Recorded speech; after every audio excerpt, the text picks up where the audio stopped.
Estamos começando o programa Intercampus. Eu sou Ana Flávia Pereira e você pode acompanhar nossa programação pelo rádio na frequência 870M, pela internet no site radio.ufg.br ou ainda pelo aplicativo Minha UFG. No dia 26 de setembro, a Universidade Federal de Goiás será palco do 2º simpósio A Importância da Mulher na Construção de um Parlamento Democrático. O encontro será realizado no Centro de Cultura e Eventos da Universidade a partir das 8 horas da manhã.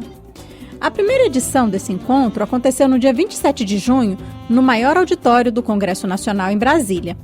O simpósio tem como objetivo buscar uma maior participação das mulheres no legislativo, o empoderamento feminino e a igualdade de gênero. A expectativa é de receber 4.000 pessoas na UFG no dia 26 de setembro. Em Goiás, o 2º simpósio A Importância da Mulher na Construção de um Parlamento Democrático vem ganhando proporções históricas e apartidárias. Além de seu idealizador, o senador Luiz do Carmo, várias instituições se prontificaram a integrar a organização oficial do evento.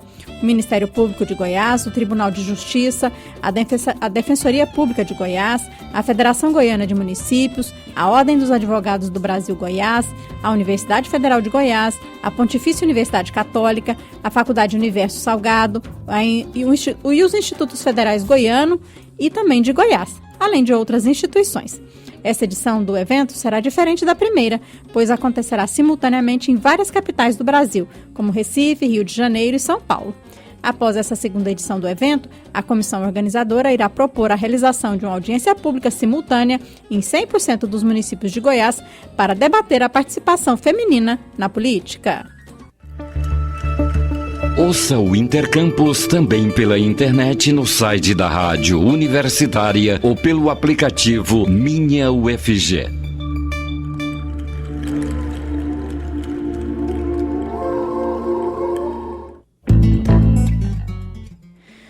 Ouvir do médico ser portador de uma doença que não tem cura, seja ela qual for, é um momento que pode fazer surgir nos pacientes sentimentos muito ruins, ansiedade, depressão e até o desejo de não aderir a nenhum tipo de tratamento.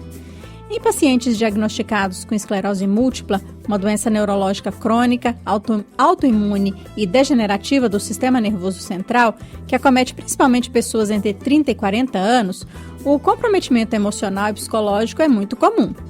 Na Faculdade de Medicina e no Hospital das Clínicas da Universidade Federal de Goiás, há um serviço específico para atendimento a pacientes com esclerose múltipla, o CRIEM, Centro de Referência em Tratamento, Investigação e Pesquisa em Esclerose Múltipla. Um dos aspectos do tratamento contemplado neste núcleo de atendimento é o emocional. A psicóloga Andréia Costa Rabelo, há 18 anos, é voluntária nesse atendimento e conta que, para conviver da melhor forma possível com a esclerose múltipla, os primeiros passos são conhecer a doença e buscar ajuda. Andréia conversou com a gente aqui na Rádio Universitária e falou um pouco mais sobre questões psicológicas envolvidas no dia a dia de convivência dos pacientes com esclerose múltipla e o serviço de atendimento oferecido no Hospital das Clínicas da Universidade Federal de Goiás. Vamos ouvir a conversa. Andréia, o estado psicológico, a forma como o paciente lida com sua doença, conta muito no tratamento, não é? Qualquer que seja a doença. Sim, qualquer que seja a doença, os fatores psicológicos têm uma interação direta, tanto no adoecimento quanto no restabelecimento da doença, né? Particularmente com relação aos pacientes de esclerose múltipla e todos os pacientes com doenças autoimunes, o fator psicológico e emocional tem uma relevância maior ainda. Era exatamente isso que eu ia te perguntar agora, Porque no caso da esclerose múltipla, que é uma doença neurológica que não tem cura, deve ser ainda mais difícil, A gente pode dizer que existe uma melhor maneira de conviver com essa doença? Olha, a esclerose múltipla é uma doença neurológica crônica, autoimune, degenerativa, do sistema nervoso central. E ela pega o paciente, principalmente na fase mais produtiva da vida dele, que é em torno de 20 a 40 anos, Normalmente é aí que surge a doença. Então é muito difícil lidar com isso, porque a pessoa ainda tem uma vida inteira pela frente, vários planos que às vezes podem ser frustrados ou precisam ser adiados. Então o nível de ansiedade aumenta muito pela incerteza da própria doença, né, pela forma, qual poderia ser a forma de evolução dessa doença.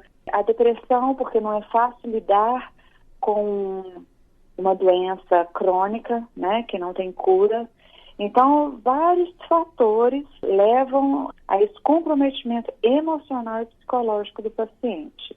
A melhor forma do paciente lidar com a sua doença é, em primeiro lugar, falar sobre ela, falar sobre esse sofrimento, falar sobre essa dor, sobre os medos, né, enfrentar realmente isso de frente, estar em psicoterapia, porque se a questão emocional do paciente estiver estabilizada, isso é de grande ajuda com relação à doença, a evitar surtos, né, e, consequentemente, pioras.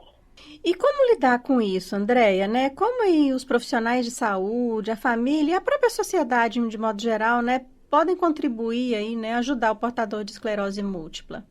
Eu acho que, em primeiro lugar, é o conhecimento. Esclerose múltipla é uma doença, apesar de Charcot ter falado dela lá em 1800, salvo engano, 69, é uma doença de muito pouco conhecimento, muito pouco difundida, né, nas mídias. Então, as pessoas têm muito preconceito, acham que quem tem esclerose vai ficar esclerosado, ele leva para a questão da loucura, uma inverdade completa. Então, conhecer. Tanto o paciente precisa conhecer para desmistificar suas fantasias, como a família para poder ajudá-lo e a sociedade também para ter esse conhecimento. E onde a pessoa pode buscar essa ajuda, Andréia? No Hospital das Clínicas, por exemplo, da Universidade Federal de Goiás, existe um serviço psicológico disponível? Sim, no Hospital das Clínicas, nós temos os CRIEM, que é o Centro de Referência, Tratamento e Investigação e Pesquisa à Esclerose Múltipla.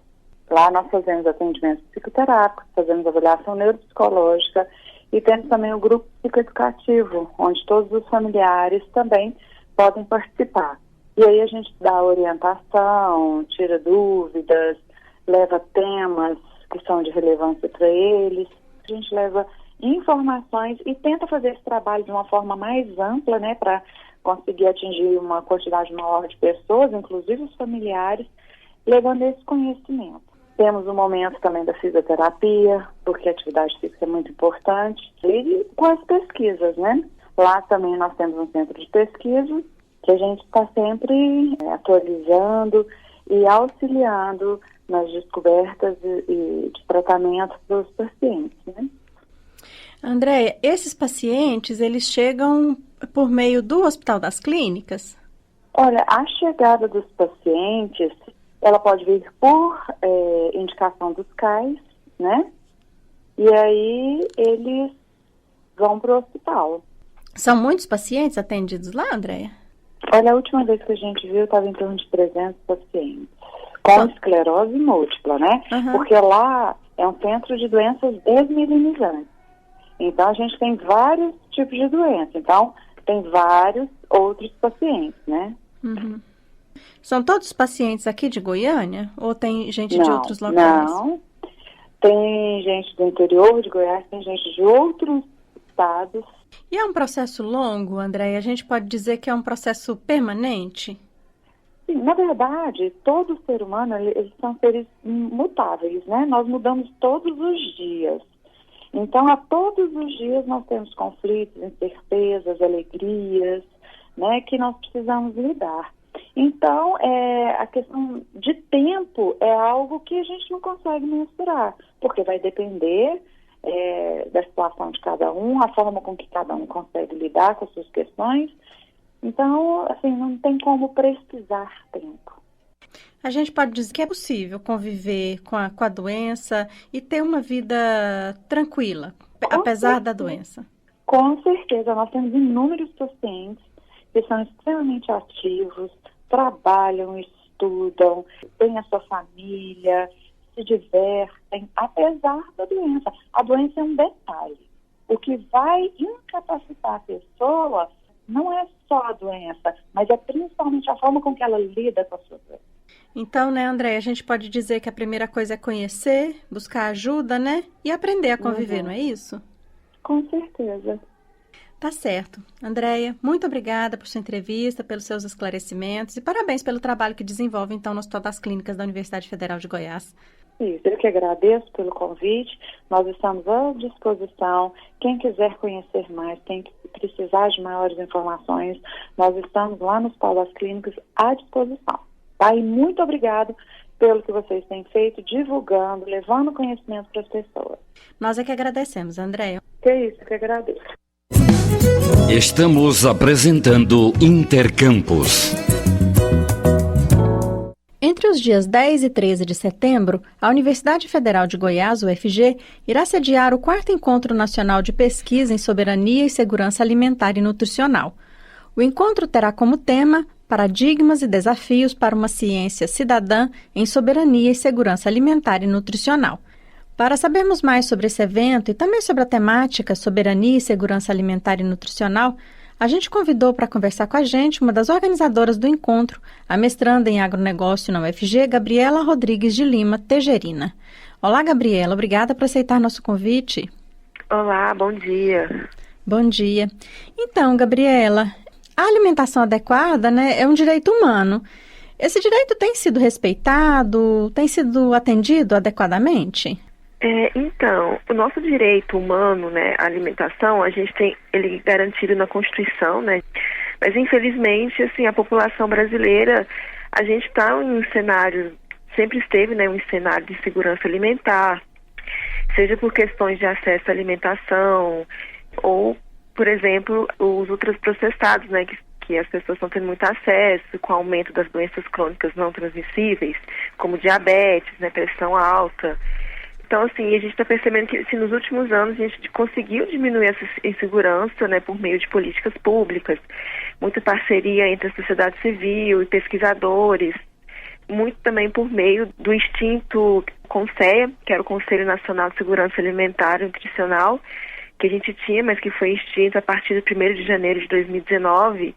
Então, por meio desse conselho, muitas políticas públicas que fomentaram a agricultura familiar, para fornecer alimentos para as escolas, para abastecimento, e a gente perdeu muito isso esse ano, mas que era uma tendência que nos últimos anos a gente tinha percebido que tinha diminuído, né, essa insegurança, mas agora a gente está percebendo que o Brasil vai nos próximos anos voltar ao mapa da fome. Eu imagino, né, por tudo que a gente vivencia, né, Gabriela, que a gente não só não tem uma alimentação em quantidade suficiente, como a gente também tem uma alimentação inadequada, né? Sim. Então, acho que a questão da alimentação, ela começa desde que ela está sendo produzida, né, lá com o agricultor, até chegar na nossa mesa. Então, isso perpassa temas como, né, se o acesso à terra, se está tendo uma distribuição de terra suficiente, se estão sendo utilizados agrotóxicos, muito agrotóxicos na nossa alimentação, se essa alimentação que está tendo acesso ela é orgânica ou de origem agroecológica. A gente tem percebido nesses últimos meses que o governo está liberando muito, flexibilizando, né, os agrotóxicos, e isso está chegando para a gente, né? A consequência, o consumidor vai se alimentar de mais veneno, e isso afeta toda a cadeia até chegar ao consumidor, né, afeta a nossa saúde. Então, a distribuição do alimento, como está sendo distribuído. Então, assim, acho que tudo isso são fatores que vão afetar, né? E aí, nesse 4º encontro que vocês estão programando aí para setembro, né, de pesquisa em soberania e segurança alimentar, essas temáticas é que estarão em discussão, Gabriela?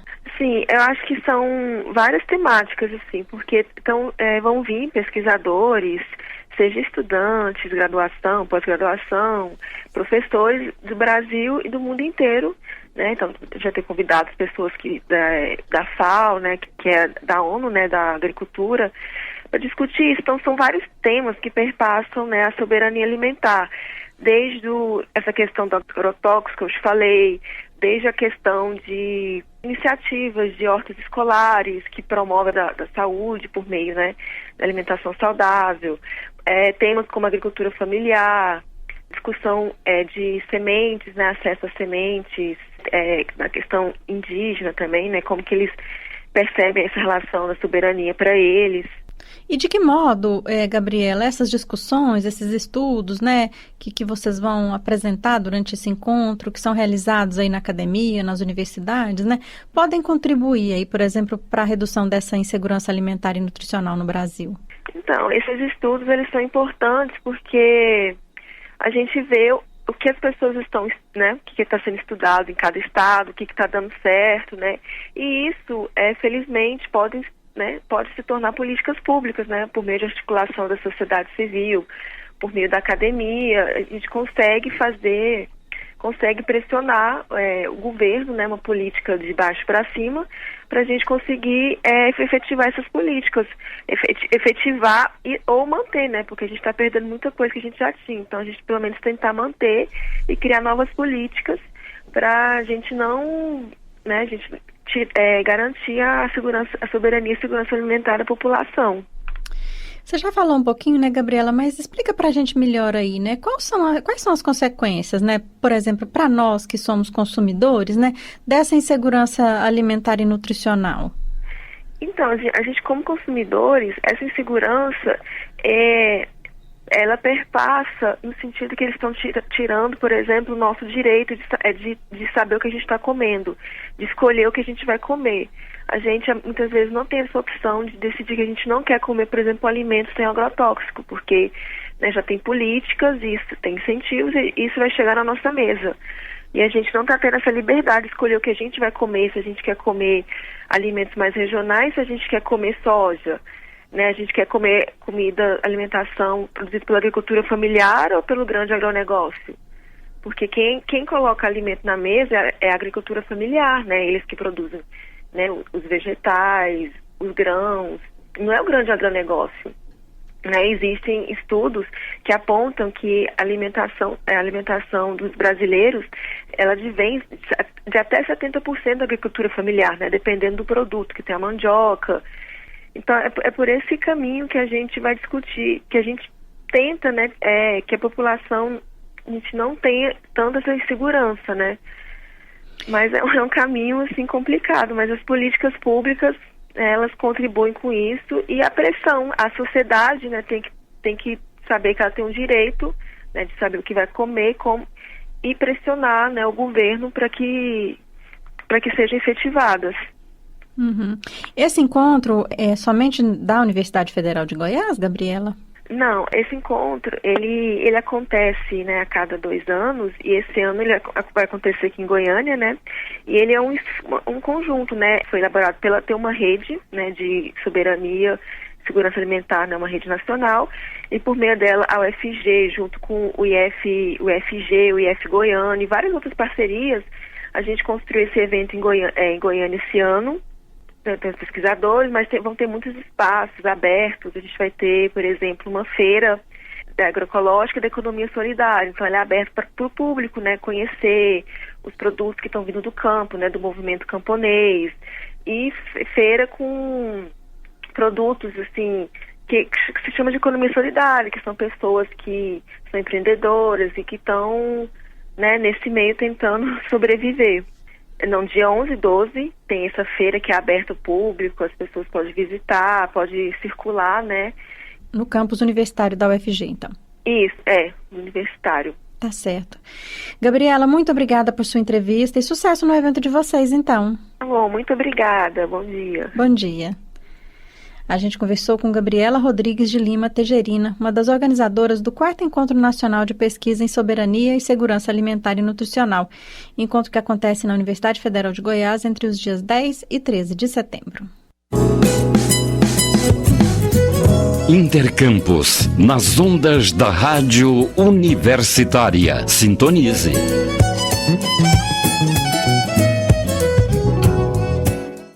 A Universidade Federal de Santa Catarina promete entrar em greve geral na semana que vem. A decisão foi tomada por cerca de 5.000 professores, estudantes e técnicos da instituição que se reuniram em Assembleia Unificada no início dessa semana. Na Assembleia também decidiram pela suspensão do vestibular e total rejeição ao Futurice, o projeto do governo federal que propõe nova forma de captação de recursos e de gestão para as universidades e institutos federais, a partir de convênios com organizações sociais, as OSs. As decisões de trabalhadores e estudantes da Universidade Federal Catarinense são motivadas pelo bloqueio de recursos às universidades federais. Além do corte nas bolsas de estudo, entre os prejuízos já sentidos com o bloqueio de verbas, está o cancelamento das atividades do restaurante universitário, que irá funcionar somente até o dia 15 de setembro, na capital de Santa Catarina. A suspensão do vestibular da Federal de Santa Catarina foi o ponto mais delicado da pauta. A maioria optou por suspender o vestibular caso não haja melhorias das condições institucionais. A direção da Federal de Santa Catarina, entretanto, se manifestou por meio das redes sociais, informando que o vestibular 2020 está confirmado, acrescentando, abre aspas, o vestibular é ato administrativo regular, regido pelo Conselho Universitário, fecha aspas. A comunidade universitária catarinense se prepara com a criação de comissões de mobilização para a greve geral prevista para iniciar no dia 10 de setembro. Bom, e as universidades federais brasileiras passando por esse momento difícil, convivem com a possibilidade de interromperem suas atividades por falta de dinheiro, já que o governo federal determinou o corte de recursos para essas instituições. Na Universidade Federal de Goiás, a situação não é diferente, mas a instituição continua acreditando no futuro promissor e acaba de anunciar a criação de um novo curso de graduação, o de Inteligência Artificial. Para conversar com a gente sobre a Universidade Federal de Goiás, convidamos o reitor da instituição, professor Edivar Madureira Brasil. Olá, professor Edivar, bem-vindo aqui ao Intercampus mais uma vez. Olá, Ana Flávia, olá a todos os ouvintes do Intercampus. Estamos aí no nosso encontro semanal, não é isso? Então, professor, a UFG vai ter um novo curso de graduação a partir do ano que vem, é isso? Olha, não é somente um curso de graduação novo. Nós estamos também na eminência de um já aprovado e o outro em vias de aprovação, na nossa regional ainda, Catalão, a Universidade Federal de Catalão está criando o curso de Engenharia Mecânica, que já foi criado pelo Conselho Universitário, no mesmo dia da criação do curso de Inteligência Artificial, e o curso de Engenharia Mecatrônica, uma novidade para a UFG, para as instituições federais, o curso de Mecatrônica em Catalão. Mas a grande estrela aí realmente foi o curso de bacharelado em inteligência artificial, que é o primeiro do Brasil, e foi muito comemorado no Brasil inteiro essa ousadia, É uma universidade que está aqui para inovar, para atender às necessidades da sociedade, os avanços da tecnologia, enfim, uma universidade pronta para responder às demandas da sociedade.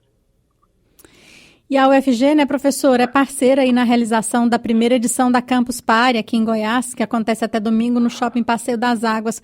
Muita coisa para mostrar lá e também um campo de aprendizado, aí para a UFG, não é? Sem dúvida nenhuma, Nós estamos lá presentes com a nossa Proreitoria de Pesquisa e Inovação, a nossa incubadora, os nossos estudantes que fazem presentes lá em massa.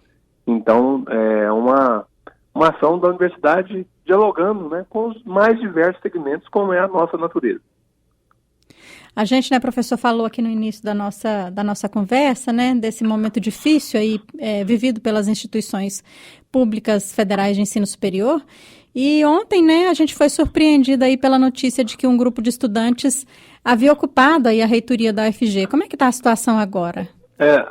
Nós estamos saindo de uma reunião com eles, onde conversamos demoradamente, na presença, inclusive, do Sindicato dos Trabalhadores, da Associação dos Docentes da Universidade, do Sindicato dos Docentes, também da representação da Associação de Pós-Graduandos e também de alguns diretores de unidade que tinham se dispostos a conversar, e a criar uma agenda de como a universidade iria se posicionar frente aos cortes, sempre frente ao projeto futuro, até para orientar as ações que vão sendo desencadeadas. Então, fizemos essa reunião agora, estamos avaliando aqui a possibilidade de uma Assembleia Universitária a ser realizada no dia 23 de setembro, e tivemos uma conversa muito produtiva com os estudantes, que eu espero que seja suficiente para a gente resolver essa situação, Você falou muito bem, a estranheza, porque é um momento que, antes de tudo, nós precisamos ter muito delimitado quem é contra as universidades federais. E seguramente não são contra as universidades federais, nem os estudantes, nem os técnicos administrativos, nem os docentes, e também a direção da universidade também não é contra. Então, nós temos que, nesse momento, compreender o que nos unifica para defender esse grande patrimônio da sociedade, que são as universidades federais e os institutos federais. E não é dividindo e colocando uns contra os outros que a gente vai avançar. Professor, ainda há pouco, né, a gente noticiou aqui no Intercampus, né, que na Universidade Federal de Santa Catarina, a comunidade universitária lá, ela quer inclusive a suspensão do vestibular, né? Essa pode ser uma medida extrema, caso recursos não sejam liberados aí para as universidades federais? Ana Flávia, assim, a situação é gravíssima. O vestibular ainda está muito longe, é o que eu tenho falado sempre. A gente discutir o futuro, isso é importante, porque a gente tem que pensar no nosso futuro e o que a gente sabe o que é o futuro. Mas nós estamos falando de um ano letivo que corre o risco de não terminar por absoluto colapso de falta de serviços a serem fornecidos. Se isso acontecer, está comprometido o ingresso no ano que vem, o resto todo está comprometido. Então, agora a gente precisa juntar nossas forças, reverter esse bloqueio, para até a gente ter condição de pensar nas estratégias e formas de enfrentamento do que vem pela frente. Então, nesse momento, o mais importante é voltar os recursos, pagar os nossos fornecedores, pagar as bolsas, implementar as bolsas que não pudemos implementar, como as bolsas de monitoria e tudo, para que a universidade volte à normalidade. Com a universidade de normalidade, a gente entra para as outras pautas, mas o risco real hoje é de absoluta interrupção de atividades por inanição. Professor, sempre que a gente conversa aqui no Intercampus, eu gosto de fazer a mesma pergunta, porque eu acho que essa luta, né, essa causa não é da reitoria, não é só dos estudantes, não é só dos técnicos, não é só dos professores da Universidade Federal de Goiás ou dos institutos federais. É uma luta da sociedade, né, porque afinal de contas a universidade, os institutos federais trabalham em prol da sociedade, né. O que a gente pode fazer, professor? Olha, o que a gente pode fazer é justamente, obrigado mais uma vez por trazer esse tema e a gente ter a oportunidade inclusive, de repetir essas coisas. O que a gente pode fazer é conversar com o nosso irmão, com o nosso pai, com a nossa mãe, com nossos filhos, com os vizinhos, nos círculos sociais que frequentamos e mostrar o que está em jogo. O que está em jogo é a soberania nacional. Para dizer de uma coisa que certamente nos une, é a soberania nacional. Uma universidade livre, autônoma, que pensa a sociedade, que produz conhecimento, que desenvolve tecnologias, é essencial para que a gente tenha um país melhor, né, uma sociedade mais justa, menos assimetrias, e tudo isso passa pela produção do conhecimento e pelas oportunidades que a universidade cria. E a única chance certa de uma pessoa conseguir mudar a sua condição social é fazendo um curso superior. E para aqueles que não podem pagá-lo, a única chance se materializa nas universidades públicas e nos institutos federais. Tá certo, professor. Mais uma vez, muito obrigada por sua entrevista aqui ao programa Intercampus. E sucesso nas negociações, então, com os estudantes, né, para que a gente una forças aí em prol das universidades públicas. Ok, Ana Flávia, obrigado pela oportunidade de falar mais uma vez para os nossos ouvintes da Rádio Universidade do Intercampus. E na semana que vem, esperamos estar aqui de volta com boas notícias. Nós também, professor, muito obrigada. E com essa informação, a gente encerra o Intercampus de hoje. Os trabalhos técnicos foram de Murilo Cavalcante. Obrigada pela audiência e até amanhã.